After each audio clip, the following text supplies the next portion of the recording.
Hello and good morning class. Let's understand today story number 15 from Sudha Murthy's Wise and Otherwise, Stove Bursts or Dowry Deaths. As we have seen yesterday, the background behind this, the Indian tradition, culture, custom of dowry system. The lesson highlights one of the real life experiences by Sudha Murthy ji, on which a girl who is burnt till death due to dowry is an example considered here. So, shall we start? Yes. We have a saying in Sanskrit, Yatra naryastu pujyante ramante tatra devata. This means God exists where women are respected. In real life, this is not true. Do you think so? Yatra naryastu pujyante ramante tatra devata. This is the saying in Sanskrit. It means where women are respected, gods are respected. Is it true? Do you think this happens in India? This actually doesn't happen. At least not everywhere. And so the story. What happens into this? Let's see. In real life, this is not true.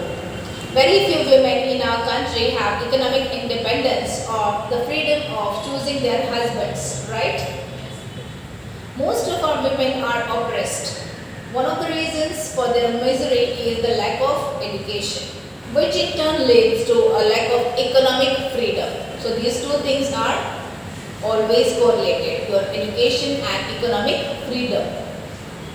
If a woman is not economically independent, then her life is quite difficult. As here, when looking after the solutions, we have offered one solution as being educated and being economically independent. These two things will definitely allow us to minimize or solve this severe problem of dowries. Once a doctor friend of mine was discussing the problem of female infanticide. You know female infanticide, what is it? Female infanticide.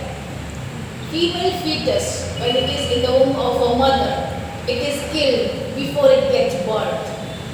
Just because girls would not be given birth. That is the age-old norm, also which dowry supports. Right? दहेज नहीं देने की नौबत आनी चाहिए, इसके लिए बेटी नहीं चाहिए. So female infanticide and dowry, these two things are again correlated. Being a gynecologist at a government hospital, she had first-hand information on this terrible subject. She asked me, do you want to see the greatest misery a woman can face? Come, let's go now and I will show you. So, here is a meeting between Sudhaji and her friend who is a gynecologist and who is talking about female infanticide, who is talking about dowry related issues, because now the patient which will be introduced to Sudhaji is having these both issues combined and facing the tragedies of life. She took me to the burns ward in the hospital. You know burns ward?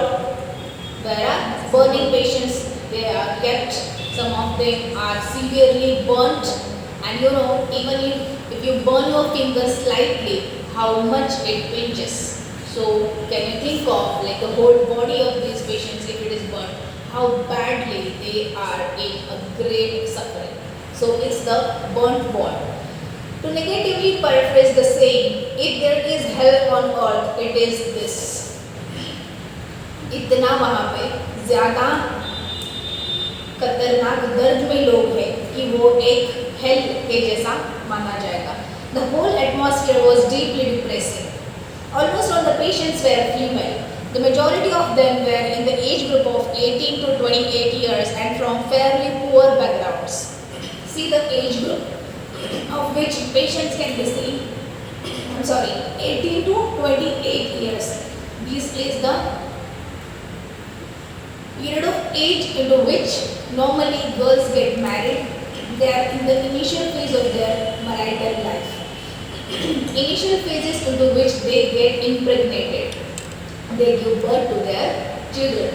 And again the same issue of female infanticide which is observed in the same period of their age.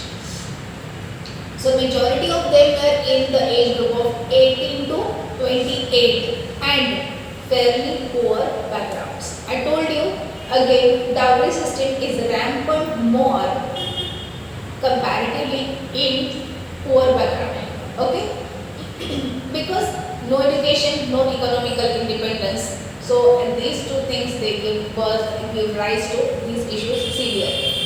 They were all in agony, suffering from severe burns. All had the same story to tell. I wanted to cook. I lit the stove. The stove burst. The pallu of my nylon sari caught fire. This is my mistake. My husband is very good. The in-laws are like my parents. So you can imagine what is this. This is a cooked story. This is a false story which is narrated by most of the women as burn patients there. What do they say? They say, this is my mistake. I am responsible for my situation. I have burnt on my own due to my mistake. My husband is good, my in-laws are good, they are like my parents.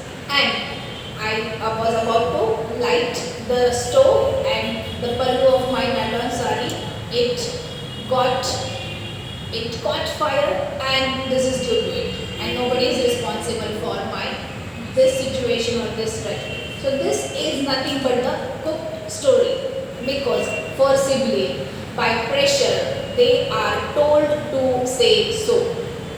Okay, what are those internal matters of pressurizing that will look forward. In our country, many young married women die every day because of alleged stove bursts. Why is it that nobody sure sues the stove manufacturer? We all know the answer. These are not stove accidents but dowry killings. Isn't it sad that in a society where Durga is worshipped and women are called Shakti, our sisters are burnt like brinjals without any mercy? It makes me cry. Sudhaji writes about, if this is really the problem of the stove, why there is no complaint, no objections towards the manufacturers of the stove? Because there is no fault of the stove at all.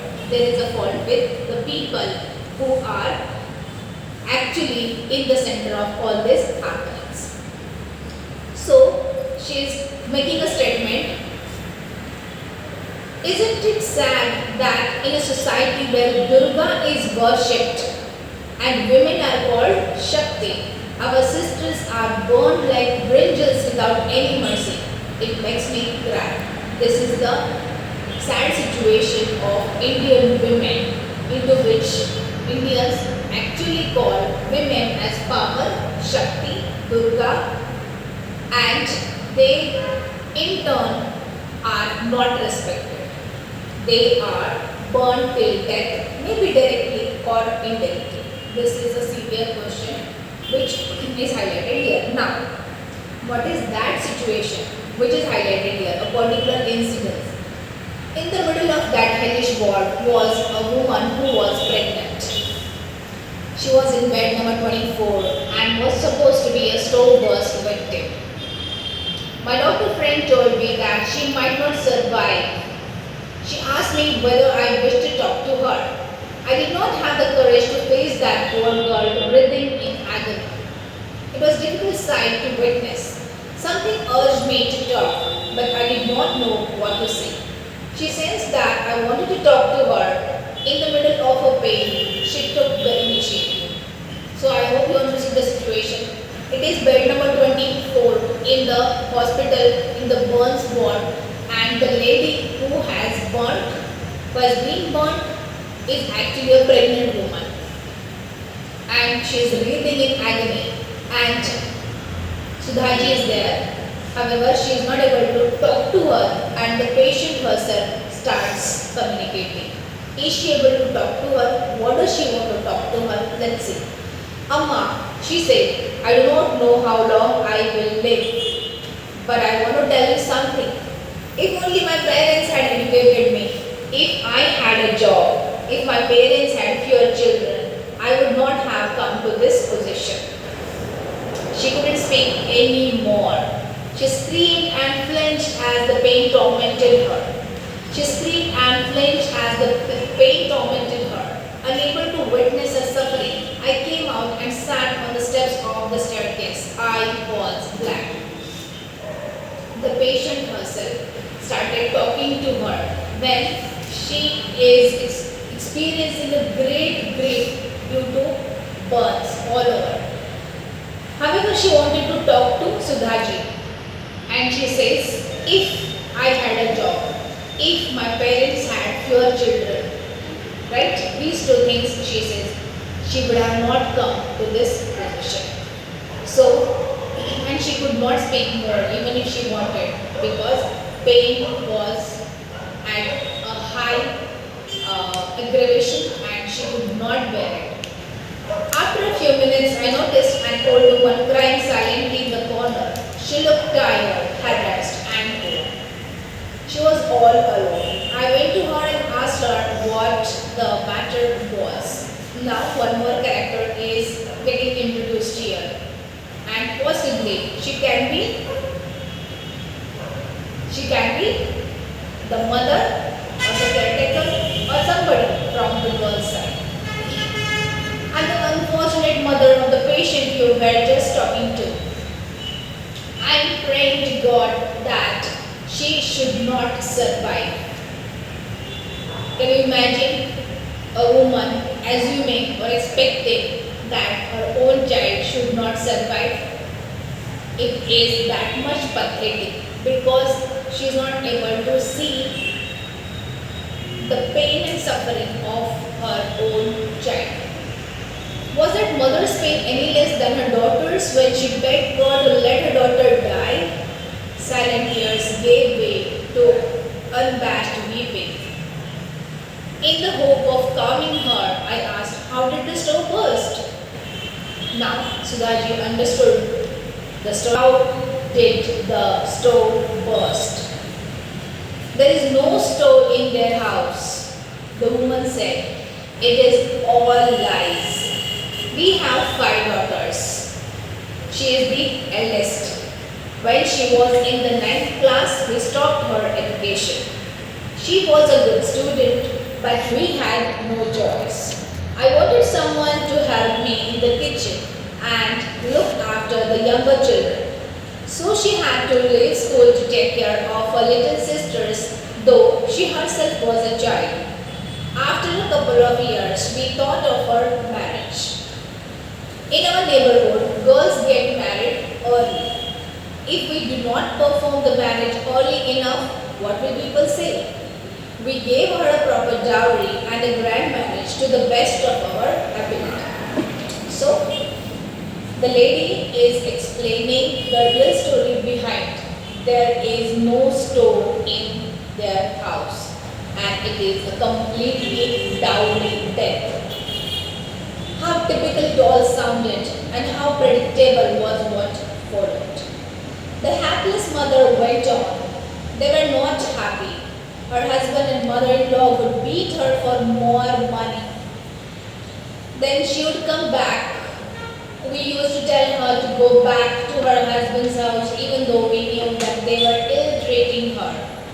We have unmarried daughters. If this daughter came back, what would their future be? Moreover, a girl's place after marriage is in her husband's house, isn't it? There is a typical Indian mentality related to girls, their marriage and life after marriage. For seeking more and more dowry all the time, the girl's in-laws husband used to send her to her maternal place. And every time she was sent to their family so that she won't come back because it should not be a problem for the other daughters that the woman is having. That marriages should not be disturbed. And once married off, then you have to be there. That is the general mentality what Indian society widows right now. Who would disagree with that time honored principle? I asked her, what is your husband's job? Okay, so now probing question is with the economy. She said he was a carpenter. He believes that we must have a male child. Only a son can make our lives better, he says. Another light on the notions that govern the lives of many in our country. So I hope you understand why this couple had 5 children. In order to have a male child, in order to have a male heir to their lineage. So they kept on giving birth to daughters, boys, whoever is there, but always again giving rise to gender inequality or male and female divide. Her sorrow seemed to abate a little, but I could see anger in her eyes. Her story continued along predictable lines. We thought that when she had children, things would become better, but that did not happen. When she became pregnant, her mother-in-law came to know that it was a baby girl. I hope you all understand the issue of female infanticide. Then they decided to kill my daughter. My daughter gave a dying declaration. It said that her sister-in-law had tried her hands in the middle of the night, that her useless husband had poured kerosene over her, and that her mother-in-law had lit the match. My doll-like daughter burnt like camphor in no time. This is the dying declaration of the girl, because the girl, the patient in bed number 24, was already about to die. That was already told by the doctor, the gynecologist, Sudhaji's friend. And before her death, she had given her statement as what happened. Okay, who actually is responsible for her death. So it is like a forcible killing. It's a murder. It's a dowry death case. Another issue embedded into this is female infanticide. Already she is carrying a baby girl in her womb. They did not want to have a daughter. I hope how severe it is. Okay, these 2 issues embedded into this. Inconsolable grief burst forth from that helpless mother, tears flowing like a river. And the mother is crying. I didn't know what to say. I just mumbled, do not worry. The law will take its course and they will be punished. But it turned out that that possibility also had been taken care of. The husband had threatened that if she told the truth, he would harm her sisters and ruin all their hopes of marriage. So she had taken back her dying declaration. Thus the culprits were safe and one more girl was sacrificed on the altar of society's greed. I could now understand the poor girl's words. If she had been educated, she could have taken up a job and left her husband. If her parents had fewer children, then they could have kept and cared for her. Her parents were more worried about how people talked about them than the fate that awaited their daughter. So, if situation would have been different, these issues would have not really been aggravated, right? The case of this pregnant girl would end like any other store bust story. Her husband would go free, he would marry again, and similar incidents would be repeated. The problem continues because there is no immediate punishment of the offenders. Even when cases are registered, they drag on in courts for years. The greed for material things is growing, so people go for easy dowry money. Yatra naryastu pujyante ramante tatra devata. Those words came back to me. Without my knowing it, tears welled up in my eyes. The duty sister came unannounced, expressionlessly. Patient in bed number 24 is dead. So, this story highlights the issues of dowry system, female infanticide, and harassment of women due to these issues. So, this is the story. I hope you all understand. Thank you.